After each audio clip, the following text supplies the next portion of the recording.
Hi friends, it's Lisa Hetrick, illustrator for Gina K Designs, and I'm so grateful you could join me today. I have a really fun project to share with you today that's a little bit different than what I usually share. This project is all about painterly effects for card making. And I'm inspired by this card that I created with some watercolor effects and some traditional stamping and embossing effects. But this big honkin' flower has just been calling to me to try to do something a little bit different. So I created this painterly card project, this oversized card project. And I was also inspired by this project that I did with my wildflowers and weeds stamp set with Gina K Designs.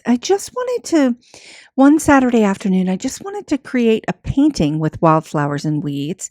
And I just wanted to play around with some gouache paint and some watercolor and just have some fun. So I've just created this composition, and it has kind of inspired me to take it to another level and share it with you for card making. So let's take a quick look at the supplies that I'm going to be using today. I'm using my Seasons of Joy stamp set, and specifically I'm using the Joy sentiment, the big honkin' flower, and the leafery that is in the set. I've got a big honkin' block here, the Gina K Designs block, and I have a piece of watercolor paper, 100% cotton watercolor paper, cut to an A6 card size. So I'll have that card size listed down below with some alternatives for you for that card. But this is a cold press watercolor paper. It's not 100% cotton. It's 140 pound. I'm using Gina K Designs Obsidian ink, Amalgam ink. It works really well on cold press paper. And I'm also using Gina K Designs Sandy Beach ink. So let's go ahead and talk a little bit about the paints that I'm going to be using. I've got a handful of gouache paint here.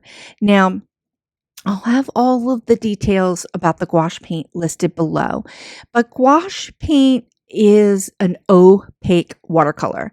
So it is different from acrylics because acrylics dry immediately and tend to have like maybe a little bit of a sheen. Some are satin, but gouache paint is really interesting medium because you can get really opaque colors when you're painting them, but you can also water it down and you can get lights and darks.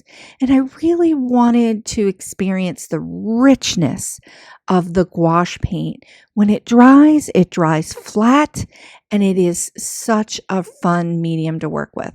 So I have a palette here and some water. I've got some round brushes here. It doesn't matter what sizes, just grab your favorite brushes that you want to work with. And I have a little bit of a microfiber towel to just kind of use to wipe off the paint and the water. So let's talk a little bit about gouache. Now I'm using alizarin crimson gouache, and I'm just going to go ahead and put some of these gouache colors down onto my ceramic palette here. So I'm just putting a little dot of each one of these colors out. And the beautiful thing about the gouache paint, now this is white, so you can just see me just kind of putting all these colors down. When you're working with gouache, you want to have a healthy amount of white because you sometimes want to make your color lighter. And in doing so, you use the white to make that happen. Now, gouache paint is already pretty opaque. I've got this sap green here that's pretty dried up on the inside, but I keep using it because I just kind of keep dipping my brush in it. So I'm just going to set that to the side because I am definitely going to be using it for today's project. So gouache paint is just kind of a really, really fun paint to work with. If you don't have gouache paint, you can easily use your watercolors that you already have and add white to them to get more opacity in the watercolor. So let's do a little bit of gouache squashing so that I can talk a little bit about the opacity in gouache. So here's a swatch of alizarin crimson. And when you're using gouache at full strength without adding a lot of water, what you get is this beautiful, deep, rich, opaque color. So the colors I'm going to be using for today's card project are a dark red, a pink color. So this is Shell Pink from Holbein. I love this color, but you could use any kind of pink, lighter pink color.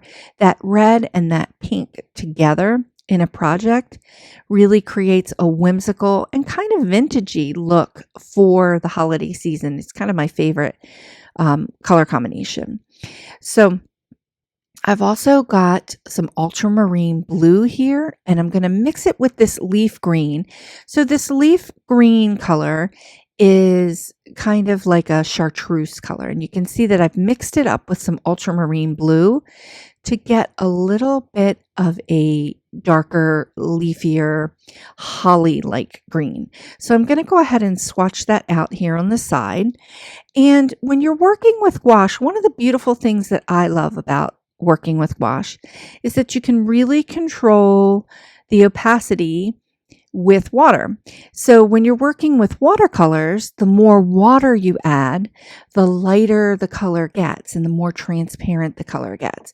When you're working with water and gouache, you can get some of the same effects, but the gouache paint is really opaque in nature. It's just going to be that way. And I just love it. When it dries, it is a super, super satin-like finish. So it's very, very matte finish.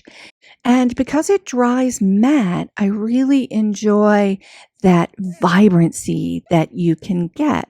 Look at these colors. They're really, really, really rich in their intensity. Now, I want to show you the difference here. Here is some new Gamboge Daniel Smith watercolor, and this is just straight up watercolor.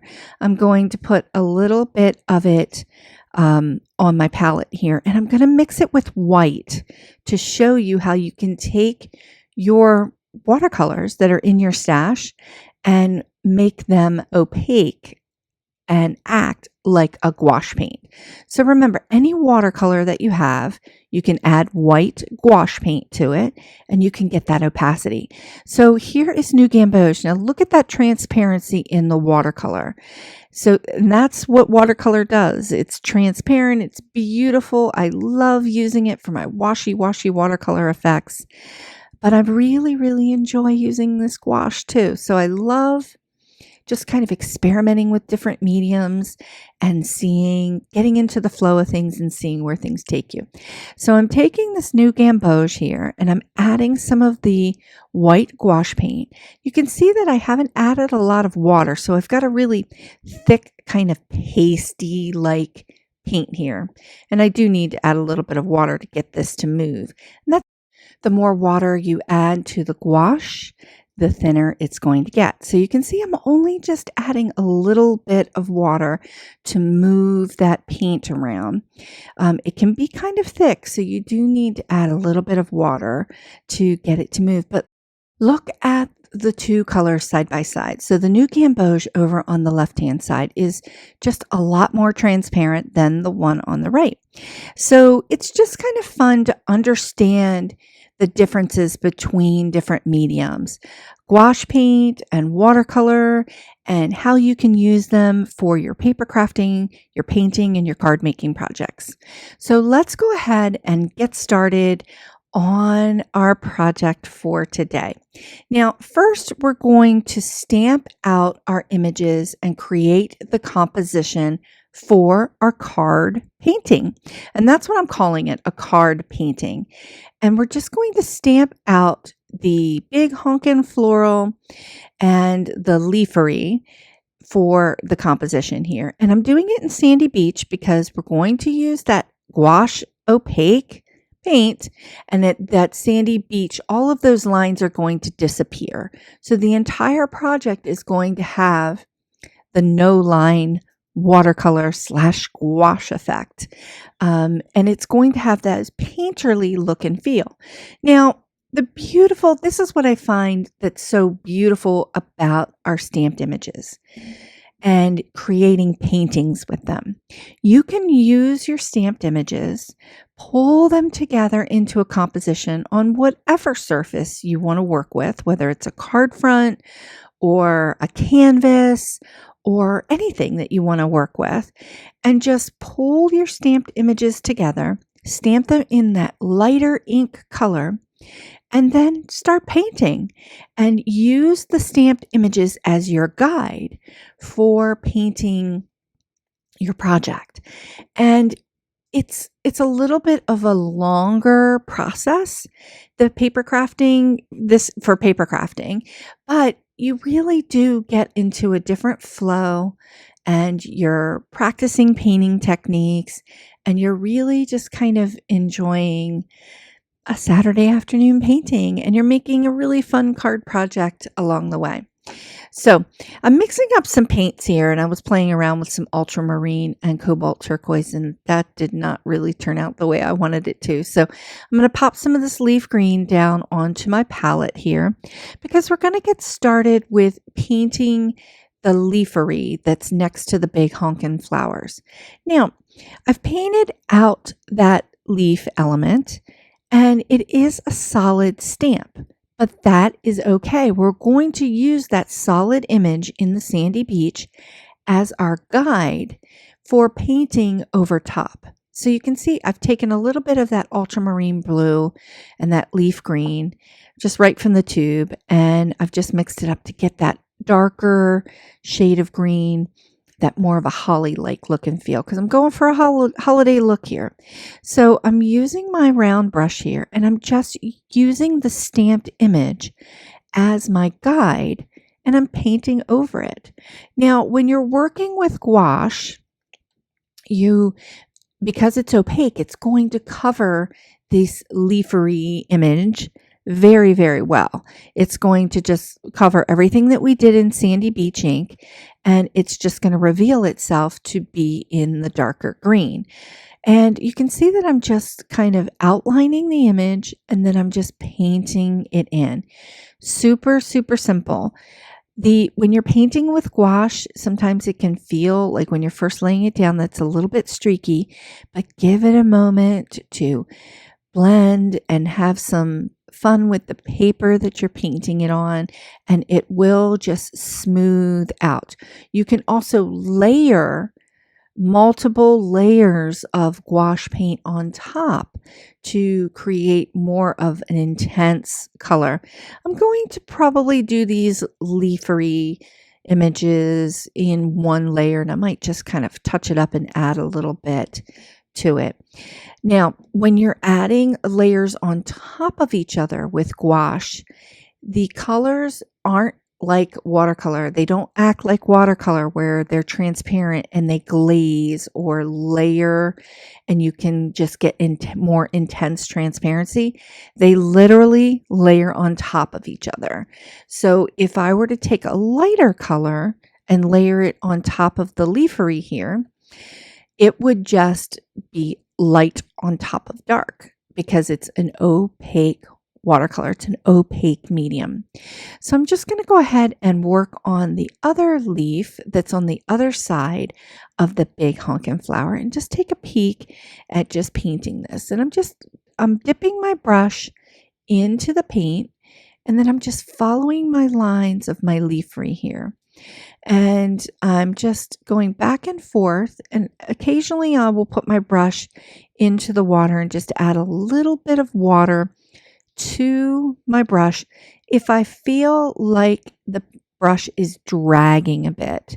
So if it's dragging into the paper, it means it's getting kind of dry and I need to add a little bit more pigment to it, more paint, and a little bit more water. So I've got these leafery here, and I'm just loving the way that combination of the darks have come out.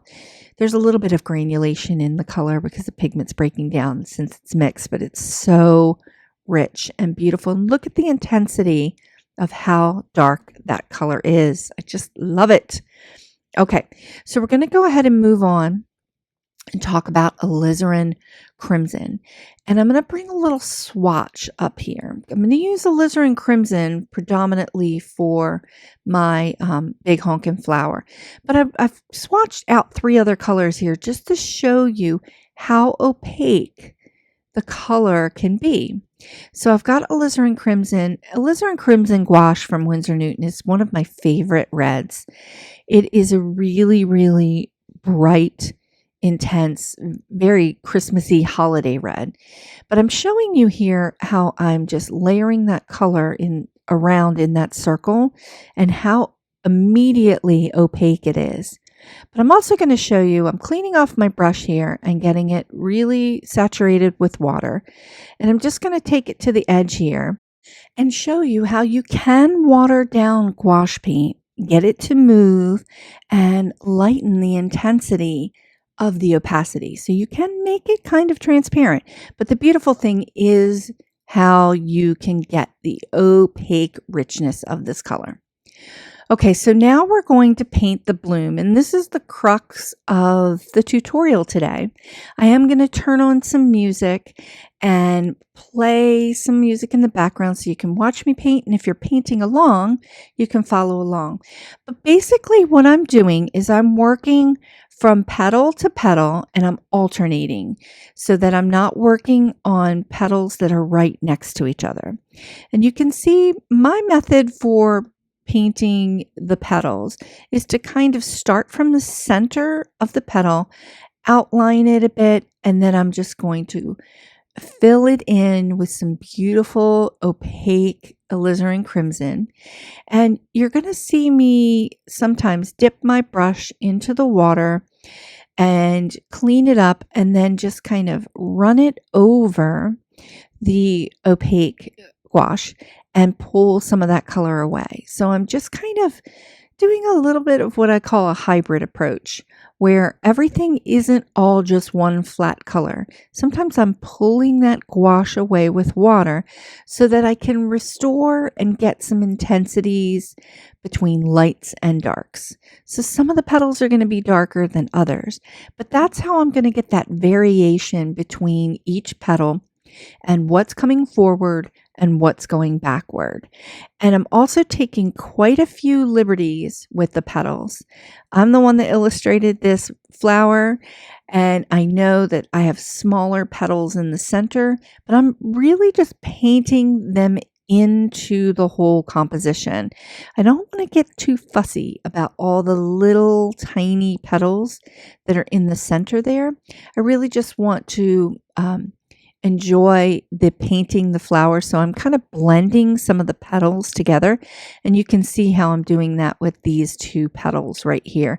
There was a smaller petal right before the bigger one, and I just kind of blended it right into the entire painting here just by painting over it. So that's what I'm going to do all the way around this petal, this bloom, and just kind of have some fun painting with gouache. I'm not too worried about my lights and my darks and where the sun is and where the casting of the shadows are. I'm just kind of getting into the flow of playing with gouache paint, enjoying the rich, beautiful, intense opaque color that it's giving me. It's dry. It dries pretty fast. But the other beautiful thing about gouache is that when it dries, you can reactivate it and you can work with it. You can make it move. So it isn't permanent. When you're working with acrylic paint, and acrylic is absolutely beautifully opaque, but when it dries, it's done. You can't move it. So that's kind of that hybrid thing between gouache and acrylic that I really enjoy about gouache, because I'm a watercolor painter. I love watercolor medium. So whenever I can use a medium and kind of make it do some watercolor effects, I am digging it. And gouache is perfect for that. There are a lot of wonderful wonderful gouache painters and tutorials on YouTube and the interwebs. You can find so much information about gouache. I just wanted to bring this tutorial to you today just to have you consider maybe trying this out for your paper crafting projects and, enjoy some painterly effects for card making. So I'm going to go ahead and turn some music on so that we can just kind of get into the flow of painting and just work my way around this big honkin' beautiful flower and just create this fun card. So I'll pop back in a bit.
Okay, so I'm popping back in because I want to talk a little bit about the flower petals that are behind the main petals that I've already painted. I've changed up my colors and I've got a color here that I've mixed a little bit of the alizarin crimson with some white gouache to get a lighter intense red. So more of a pinky red. And I'm just going to paint the petals that are in the background that color. So I'm kind of mimicking a poinsettia with this big honkin' floral and just kind of giving it that holiday vibe. So I'm working the smaller petals with that lighter red. And again, I took alizarin crimson gouache, which was my darker red, and I added some of the white gouache to it to get a little bit of a different value of that color. And I'm digging this variety here between what's in the back and what's in the front. So these beautiful ruby red, gorgeous petals are coming forward, and the petals behind them are in that lighter red that I've mixed up, and we've got some variety here and already have some texture between the petals that are coming forward and the petals that are in the back, just simply by changing the color. And I'm just digging the way this is looking. I really wasn't sure how it was going to come out, but I'm really digging the way it's looking. And this is all part of playing with this medium and kind of getting to know it a little more and how you can make things get variety in your painting.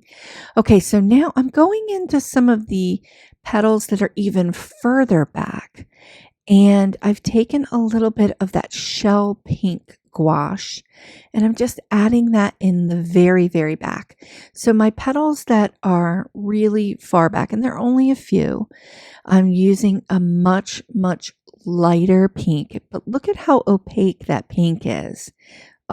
It really is creating that dimension between those beautiful ruby red floral petals that are in the front, those gorgeous petals that are like kind of in the back, and then the beautiful pink ones that are in the far back. So I'm just using those little bits in the illustration and adding those pinks in. Now I'm just touching up a few of the petals, and the edges of the petals where they touch other petals that are a little bit lighter, I'm just adding a little bit more alizarin crimson there just to darken those petals up. Now I've got this last big honkin' petal, and I'm painting it full strength in alizarin crimson and just making that petal come forward so that it shows that it's a petal that's just kind of in the front with all of the other big beautiful ruby red floral petals. Okay, so you can start to see in this project, this painting project, super simple, easy, coming together very quickly, and we've got a lot of dimension in our petals here. Okay, so let's talk about adding some of the details in this painting. I've got a yellow gouache paint here, and I'm just dipping my brush in. This is a cadmium yellow gouache. I'm just dipping my brush into the paint instead of putting a little bit out onto my palette, and I'm just using the tip of my brush and dotting it into the center of the bloom here. And I've just kind of went out a little bit. Now look at that beautiful yellow sitting right on top of that alizarin crimson ruby red color. It's just delightful and just so pretty. And that's that opacity. See how it's sitting right on top? It doesn't blend with the ruby red that's underneath. It just sits right on top. Now I'm just adding a little bit of splatter finish to the project, and I'm mixing up my colors here. So I've got a light pink, and I'm using the alizarin crimson and just adding a little bit of splatter, and I've got a little bit of yellow here. So I'm taking the colors that I've used in the entire composition and just splattering them around the entire card front just to give it a little bit of extra dots and a little bit of extra whimsy to it. Now I'm dipping my brush into that shell pink, that pretty pink gouache, and I'm using a smaller brush now. And working from the center of my flower out, I'm just going to add a little bit of line work here around these petals just to add another layer of dimension to the center of the flowers. And it also, because I'm focusing on those beautiful ruby red petals that are facing forward, and I'm just adding a little bit of extra line work there, it does add more dimension to the whole painting. So you can see that the gouache is just laying right on top. So that light pink is laying right on top of that darker, beautiful ruby red petal. And it's adding another layer of texture and dimension and really giving us those painterly-like effects for this card front. And I'm just digging the way this is coming out. I am adding a little bit to the petals around just to kind of give you a little shape. But look at that. Oh, I just love that. Love it, love it, love it.